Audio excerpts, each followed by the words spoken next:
Well, Orange County, after what, 40 some odd days, they finally hit the back of the net with a goal. Two goals and one own goal over the weekend. So we figured out scoring again. Unfortunately, we didn't figure out winning yet, or at least drawing. Who knows? We'll get into that. We'll talk about that and a little bit more, hopefully. Let's get this thing started. Welcome to the show of champions. This is the Orange and Black Soccercast.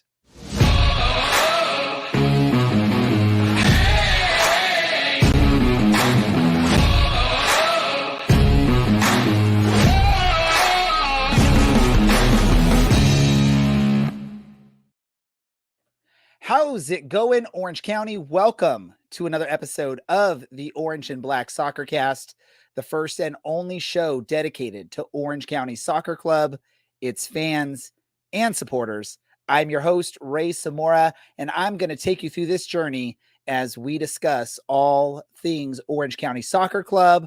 Helping me out for this episode, first, we've got Dylan.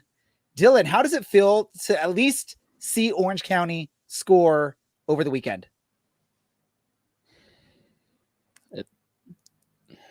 Good feels. Don't think about the loss. Don't think about the result. Just think about they scored. I mean, again, over a month with no goal. How does it feel? Really struggling to think of. You know what? I need more energy in this. Let me bring the energetic one in here. Larry, jump on here. Larry, how does it feel to finally see Orange County score after such a long drought, such a horrific period? Dear God in heaven, who cares? No, I'm kidding. I care. I absolutely care. It was nice to see those goals. Zubak scored two really nice goals. They were both good finishes. He had a really, really good opportunity for a third in the first half. Didn't quite get it past the goalie. So it was great to see the ball go in the back of the net. And hey, we did score 3 goals and Las Vegas only scored 2. So I guess we have that going for us, even though they won the game. I don't know. And one of Vegas's goal was on a PK, right? Yes, it was. And that was a hard one. That was a tough one. I guarantee you that doesn't get called 100% of the time, but it got called in this match. Orange County, in the end, Orange County still comes up a goal short against Vegas, a team who probably the first time we've ever said was the favorite on paper heading into this match. But again, I guess I'm the only one that was at least excited to see the ball hit the back of the net for Orange County, a brace from Ethan Zubak, and hopefully that turns things around. Oh, and we didn't mention, it was the debut of a new head coach, the third for the team this season. A lot to break down on this match, the coaching change, all the interesting stuff that has happened. Dylan, I'm going to go to you first. What do you want to talk about first, the coaching change or the match? We can talk more about the coaching change later, I think. But while the highlights are up, let's talk about this match. This was the first time that Orange County, well, I was going to say has scored in recent memory, and that's true. This also feels like one of the first times Orange County's looked really dominant at the beginning of a match and has actually done something with that. I hope they take a lot of confidence. I know it doesn't end well, and that hopefully doesn't knock them too bad, but I hope we take confidence from that first 45 minutes and go like, all right, sweet, let's do it again. Let's say next week, but after the bye. Let me ask you, Larry, then, since we're talking about the match, you were close to the action on Ethan's goals. Oh yeah. What did you see differently from him, from the team, or just in general from all the missed opportunities from previous matches for Ethan and the rest of the team? What did you see different out of the? First of all, let's talk about that chip from Seth Sipley. How fantastic was that? That was absolutely beautiful. Just can't. Not enough good things I can say about that in particular. What I liked about Ethan's 2 goals, and I was right there. Literally right on top of him, just feet away from it. Both times. He was very calm. He was very collected. Those were really good goal scorer type goals. He didn't try to do too much. He brought that ball down from Seth, put a foot to it, a little outside of his right foot, flick into the back of the net. And they were really solid, really controlled goals. And I loved seeing that from him. His other opportunities, again, man, he had a header opportunity. I don't know if this is it right here or not. It might be. Cameron's so much fun to watch when he's on the ball like that. He was This was his second goal, Larry. That's his second one right there. Yeah, see, just brought it down with that right foot and then just finished really calm. Didn't get overexcited, didn't try to do too much, just, flick it into the back of the goal. And that's what a goal scorer does. And my hope is that this really just takes the monkey off of Ethan's back and he just goes on a incredible goal scoring run like I think he's capable of doing. And by the way, he pushed him from behind there, Ray. I don't know what you're talking about, how that's never called. That's a penalty all day. You can't put a forearm in the middle of the guy's back and push him. It's not really for those not watching the video stream of this. What Larry is referencing is we do have a highlight going on the show, and it just jumped to the penalty on Dylan Powers in the box, and that's what he was commenting on, not on something that happened during Ethan's goals. No, but Dylan, let me get your opinion on it. Is that a call 100% of the time, or are there moments that you could see where that call does not get made in that moment? Because the player is stumbling forward when the contact is made. He's off balance already when the contact is made. That doesn't change the fact that Dylan Powers makes no attempt to play the ball. Therefore, it is a penalty. That being said, Ray, because you love to do this, it won't get called 100% of the time because some referees are just not very good. It's something I do when I'm playing Sunday League and I get beat. I'll just they start to swing their leg back to get a kick, and I just a little tap just to throw them off balance a little bit because no one's going to do anything about it in Sunday League. I'm going to challenge Larry. I'm going to challenge you, Larry. Go watch a bunch of soccer and see how many times players get nudged while they're attempting a shot in the box and there's no call made. I'm just going to say that. Just do that for me, Larry. Well, I don't watch baseball anymore, and all I watch is soccer. I watch lots of soccer as it happens. By the way, my Sunderland Black Cats still haven't lost. I just had to bring that up. We're 8 minutes in. Dylan just groaned. Hey, I didn't do it. It's the new Ray / Tottenham thing. Larry talking about Sunderland. They're playing good. It doesn't matter how many times it's called.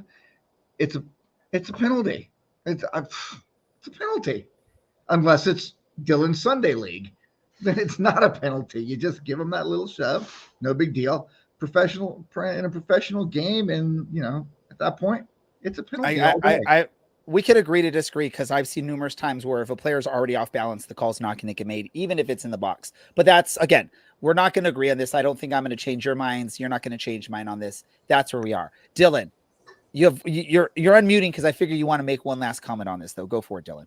Yeah, I wanted to actually just kind of segue into looking at the second half versus the first half, and the second half seemed a little more Orange County of old, or at least Orange County of the first half of this year. Would you find that, Larry? We'll go to you. I mean, is that true? Does that feel accurate?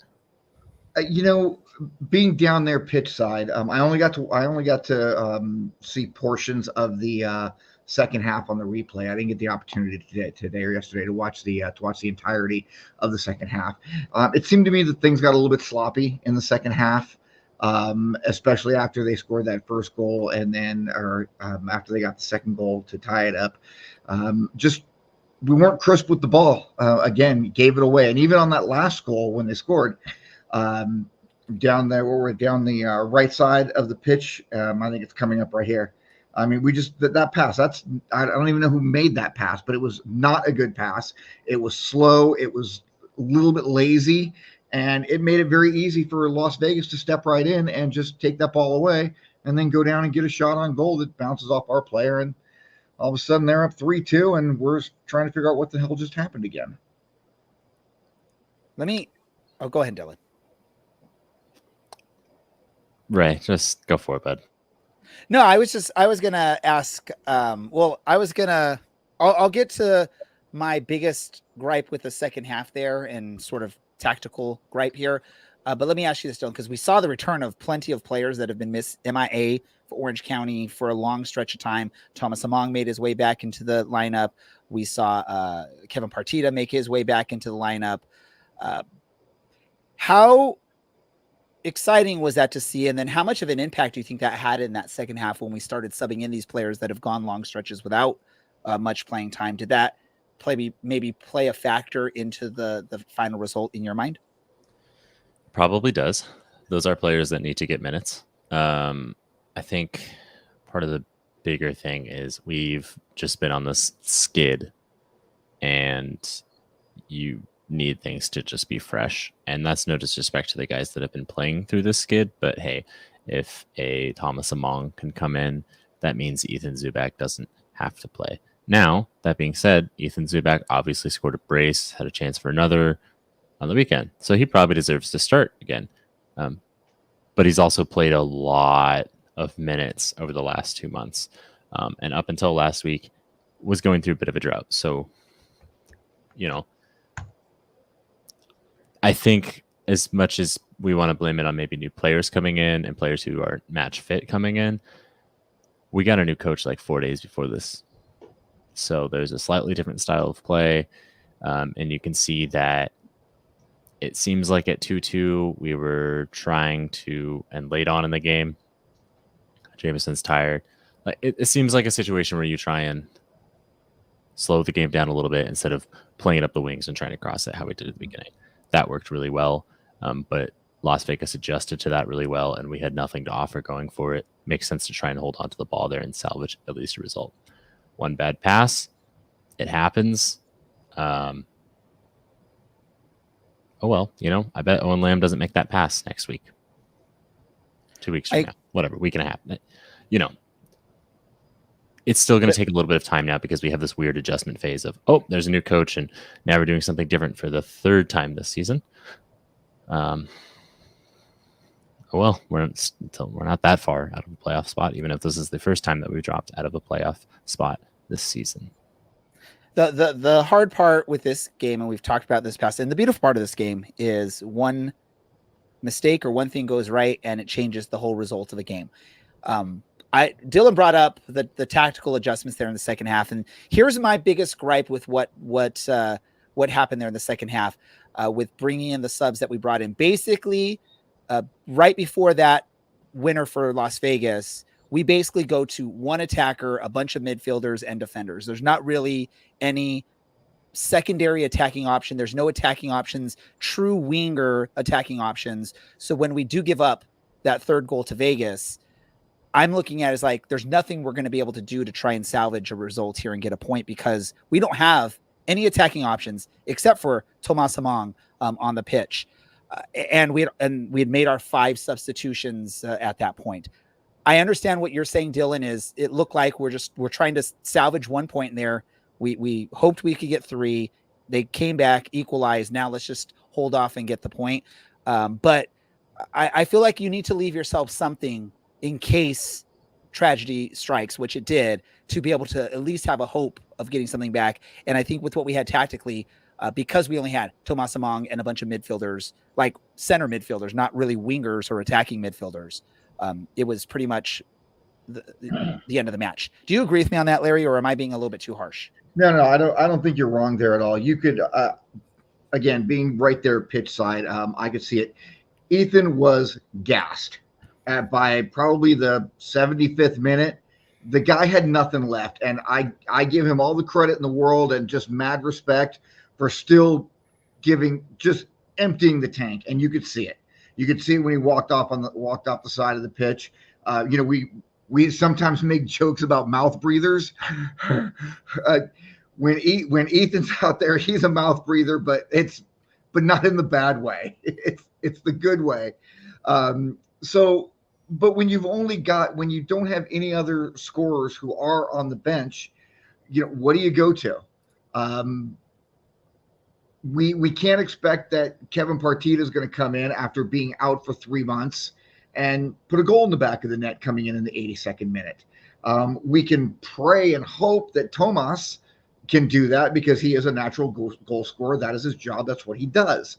But again, he hasn't been on the pitch in 2 months, 6 weeks, something like that. I've lost track at this point. So yeah, I don't think you're off the mark at all. It felt like when those subs all came on as they did, that it was okay. You know what? The gaffer, he's here. He's going to try and at least salvage 1 point out of this. And end of the day, it didn't work. That's what happens sometimes. And here's where, again, my frustration will come in on this. And again, it's first match. I'm sure we'll see different things going forward. But I'm going to go back to what our good friend Alan Underwood used to always say. You go for 3 points at home, you go for 1 point on the road. And, conceding basically that you're just trying to keep 1 point at home is a little disappointing. When you don't have really attackers available to come in off the bench to help out. Yes, you brought Thomas Among in, you replaced Bryce Jamison. You bring in then Ashish Chadha for Ethan Zubak. Okay, now you have two attackers really left there in Among and Cameron Dunbar. And then you bring Partita in for Dunbar. And it's just, again, you got to really hope for and go for the 3 points at home. And even if you do concede something, you've put yourself now in a position you're not coming back at that point because you don't have the attackers.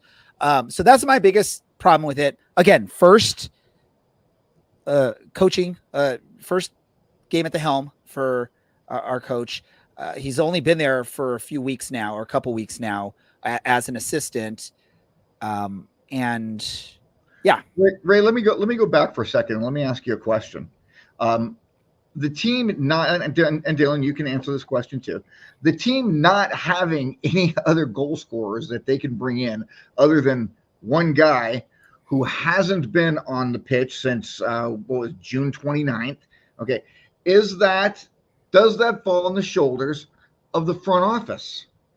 Well, and not having brought in, I mean, look, they brought in a great player in Chris Haggart. Chris Haggart is not Brian Ilosky, but he's awfully damn good. And if I can't have Brian Ilosky, I'll take Chris Haggart every day of the week. Well, and he's dangerous on the attack. So that's someone that you can have as an attacker, but he came out earlier in the match as well. You took out every single attacker knowing that you don't have any attackers on the bench except for a very rusty Thomas Among. So you're basically saying we're going for 1 point. If we concede a goal, we basically are losing this match. There's no way we're coming back. That's my problem with it. And I know you want to say, look at the front office, but as a coach, you got to look at that as say, well, then I need to ask at least one of my wingers, whether it's, Jamison came out for Thomas Among. So I have to ask Cameron Dunbar, can you please try and just finish out this match? I know you're exhausted. I know you're gassed, but we need at least that second dangerous option up top. In the event we go down, or in the event we get an opportunity to take the win. So I get you're looking at the front office, but basically all of our attacking options were on the field except for Thomas Among, and they all slowly came off throughout the match. And that's just the concern I have is you basically left yourself with no attack for the final, 10 minutes of the match when you include the added time, the bonus time there. So that was just my biggest headache or issue with it is the worst thing happened. You went to basically a defensive lineup, only one attacker that's rusty. The rest of it's strong middle midfielders, defenders. And what happens a minute after we bring in Kevin Partita, a winning goal for Las Vegas. Now there's no way we can fight back and claw back into it with the lineup that we had. I knew once that third goal for Vegas went in, I knew the match was over. That's just in my mind because we don't have anyone to attack. And that's because slowly and thoroughly throughout the match, all of our attackers got subbed out for non-attackers. That's my biggest thing. And that's what I'm talking about. And Dylan, please step in anytime here. Is it on the front office that the team doesn't have enough attackers? The only attacker left on the bench is although I got a lot of respect for the kid, an incredibly unproven Nico Ruiz. So where does that? Is it that Stone just didn't know his players because he hasn't been here long enough? Is it that the front office didn't put enough attackers on the roster to start with. And don't get me don't mistake what I'm saying here. Any front office people, I ain't bashing you. That's not what I'm doing here. I'm just posing a question for us to discuss. Judge Dylan, who's right, me or Larry? It's not you, Ray. It's never you. Never you. It was This never is a you. biased But it's judgment also right it's not Larry. And I don't mean to speak ill of the labor on Labor Day, but the team brought in a forward in Ethan Zubak, who had scored 27 goals in USL, who had scored 3 goals in MLS, 2 goals in the Open Cup. The front office brought in a player in Cameron Dunbar, who had already scored 15 goals in USL play. They didn't take a punt on unproven players. They signed players that are good at this level. They signed players that played in MLS, kind of fringe MLS player, squad MLS player, who wanted to jumpstart their careers. So far, through poor service and poor finishing, they haven't gotten it done. So no, I don't think it's on Danny Stone for trying to get his players fit after 2 and 4 months, respectively. No, I don't think it's on the front office. And I bet that if we played a bunch of the kids from the 2 team, things probably wouldn't be any better. So maybe we should all stop commenting that on Instagram. I don't pick the team on the weekends. But if you look at Las Vegas's, no, I'm gonna overrule you for a second. If you look at Las Vegas's subs, look at who came into this match: Charlie Adams, Solomon Asante. I hear he's good. 3 guys with a lot of USL experience. There's probably a reason that they got back into this game and really just kind of grabbed a stranglehold and got 3 points as a result. Okay, go ahead, Ray. Yeah, no. I understand what you're saying, Dylan. And I sort of agree with you on this. My biggest gripe was taking out all of your attackers to bring in those midfielders. You got to leave at least one last attacker. And I will say again, to help out. Did you leave Ethan's, or actually for the first time, I just thought it earlier. You leave Cameron Dunbar. You leave Ethan Zubak out there, and he's already gassed, and he gets an injury, and now we have an unfit Thomas Among to start the next game, and that's it. Because those are 2 different players, and we're back where one. You leave Cameron Dunbar in there. You leave Cameron Dunbar in there. He hasn't been running as hard as Ethan did in that match and working as hard. Now, by all means, I don't know. Maybe there's a reason Cameron came out at the time that he did for Kevin Partita. But again, you have to leave a second attacker in there in the event that the worst case scenario happens, which it in fact did happen in this match, because once that happened, we had no answer to try and score another goal. And that was my biggest gripe with it. Other than that, you heard me on the intro. I was excited. We got goals. We looked good. It looked like we were going to get a result. But in the end, it all fell apart, and we had no answer now for the final 10 minutes of the match. Dylan, you had your hand up, and then we'll move on because I don't want to bash our new coach, one match into this. I get it. Too late, buddy. You already did. I'm just saying my tactical gripe with this match, and I could be wrong. Hey, tell me if I'm wrong. That's great. I know you 2 have told me I'm pretty much wrong, but this is my observation for what I was seeing in the match as, a somewhat coach, as youth soccer coach. I would never take all my attackers out with no option of having another attacker in there. I'd leave at least 2 attackers in the match at all times, because things can hit the fan and then you don't have any answer, especially at this level where you can't resub back players that you took out, unlike my youth soccer coaching. So again, that's all I'm saying. But if you don't agree with me, you don't have to. That's the fun part of this show. That's the fun part about what we do here is we all have our opinions on what we're seeing and what we watch, and we don't have to agree. And you don't have the listeners. Every single listener can say, nope, Ray's stupid, Ray's wrong. But guess what? 80% of the listeners think I'm smart or I say smart stuff. So this could be one of those smart things as well. Last comments from each of you before we move on past this. One of the things that the listeners are saying right now is, how many legitimate scorers do you have on a 10U soccer team? Well, let me correct you. U13, not 10 U10. So we play 11v11, and Even my fewer. team has 5 legit goal scorers that can score. That I'm confident. Sounds like in Orange scoring County. goals, so. I think we have more goal scorers than that. One of them's our goalkeeper. Rick, he's going to leave 2 attackers in the field. Just saying Ryan Flood was on the field for 95 minutes in this match. Dylan, your microphone's breaking up. Aw. No, repeat that last sentence. Go. Okay, I'm just saying Ryan Flood was on the field for 95 minutes. So there was another attacker. There was a second attacker on the grassy knoll in Irvine on Saturday night. Oh, I don't know. He's a fullback by nature of like, he's just not as good as Cameron Dunbar at being direct and doesn't cut inside because he's left-footed. So why doesn't he get moved? We could do this all night, but I really am just... You're wanting to prove me fault, wrong. man. That's all it is. Dylan wants to prove me wrong with whatever he can pull out of his magic hat. And unfortunately, I don't put Ryan Flood at that level of pure attacker. I put him at that level of more of a midfield type attacker that can contribute to the final goal, but he's not going to be the one that's going to be the dangerous one on goal for you, like some of the other players we have on the team. That's all I'm going to say there.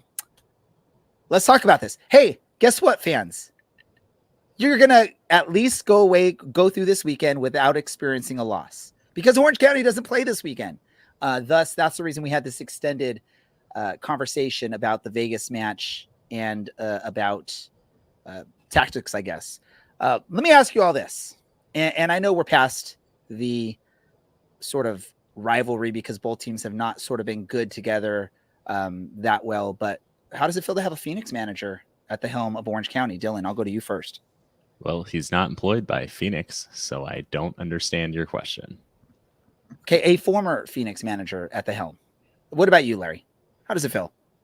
You know what? I don't know a lot about Danny Stone. I'm not going to pretend to. Hell, on my intro video going into the game a week or so ago, I said Danny Robles, who is a guy who I went to high school with, as opposed to saying Danny Stone. So I want to get to know him. I want to see what his tactics are. I would like to go back and maybe try and watch some Phoenix games from last year. If I don't know if those can even be found anywhere, probably on YouTube, maybe. I would like to see what he can implement. But here's what I know. He is not in Arizona anymore. He is in Orange County. Just like Pat Rakowski is not in Orange County anymore. He is out in Phoenix. And God love him. He is not ours anymore, and Danny Stone now is ours. And he is the man who is leading this team, and he took a pretty mediocre squad to the trophy last year. Well, let me jump on this because wasn't he an assistant with Phoenix last year? He was an assistant, and then he took over as the head coach to the best of my recollection. I could be wrong. Happens all the time. Okay. So yeah. The Chaplow. Right. So, and I think that we all need to learn more about him, see what his tactics are, see what he can do, see how the players respond to it. Is there enough time in this season with only 8 games to go to really see what can be implemented by Coach Stone? I don't know. Maybe, maybe not. But if he gets a shot, to be the top dog next year, and he's got the team from the first day of training camp all the way to the end of the season, you never know what you might see. All right. Dylan, any last thoughts on this? I believe you referred to it as pulling a Chaplow. It's just really pulling a Carlson who pulled a Chaplow who pulled a Cloutier. So, well, no, because Larry was talking about he led him to the championship last year after he took over. That's what Chaplow did, and then what happened to Chaplow the rest of his time as the head coach? It wasn't the most successful time period. I'm not trying to bash Chaplow, but it wasn't the most success. And we're talking about Danny Stone, who was on Phoenix to start this year as the head coach, and a couple months in, they sacked him. So, what does that tell us? It tells us that as bad as everybody that's listening probably thinks things are for Orange County right now, I can promise you things are much worse in Phoenix. And I'm not just talking about the fact that it's probably 100 degrees and raining there and all the other reasons Phoenix is a horrible place. I'm talking about the fact that the fans have lost faith and the owners are arguing on Twitter or whatever Brandon McCarthy's up to these days. Things are objectively worse there. they cast off somebody way too soon. Hey, thanks. We'll take a punt on that. He did his time as an assistant. He's been successful. There's a reason that he's been handed like the keys to the nice car that is just not running super well, and we're saying, hey, bud, just be nice to her a little bit. He's borrowing that car right now. He's not the permanent coach. He's on a interim basis. So he's sort of borrowing there. He's test driving the car, and the team is sort of watching what he's doing with that car. Did we all know that when is our next game? The 14th? Is that correct? Does that sound right? Sure. That sounds perfect, Larry. You go for it. The 14th is correct. It's against Rhode Island. Yeah, and that is also going to be Mr. Danny Stone's 42nd birthday. So here's an idea for your birthday this year. How about giving us a win, Danny? We appreciate it. Thank you, buddy. You guys are going way too hard in the sky. Well, I will echo again. No. You had 4 days to say, hey, we're not playing how we used to. We're doing this now. Why does he have to give us a victory for his birthday? Shouldn't be the players should play hard enough and get a victory for the gaffer. Right? I don't give a crap who gives us the win. I want somebody to give us the damn win. Larry, for your birthday, I want you to give me a gift. Hey, Larry, for your next birthday, I want you to give me a gift. I'll give you the gift of letting you come and hang out with me. I am the gift that keeps on giving, baby. Oh man, this is going down the drain quick here, Dylan. Get control of your podcast, man. You think I would let this happen? You don't think I command a level of decorum that you don't? So here's what we're gonna do, folks. Again, no opponent this weekend for Orange County. You get the weekend off from watching Orange County play, and you're guaranteed you're not going to have to watch a loss or even a draw for Orange County. Hopefully, in a week and a half or little under 2 weeks, you get a victory for Danny Stone's birthday. The players play extra hard to do that. We're going to give you some time back here because there's not much more for us to talk about. But before we do, I want to ask and just make sure there's nothing else Dylan or Larry want to talk about on this episode. And then we'll get on to the match. What's up, Dylan? What did we learn from this match? Well, no, I just want, before we get to what did we learn, I want to just ask, is there any other things that we want to talk about soccer-wise? I know Larry already dropped in his Sunderland reference, so. Till I die, baby. No, okay. There's not. No. All right, then. Dylan, what did you learn on this episode?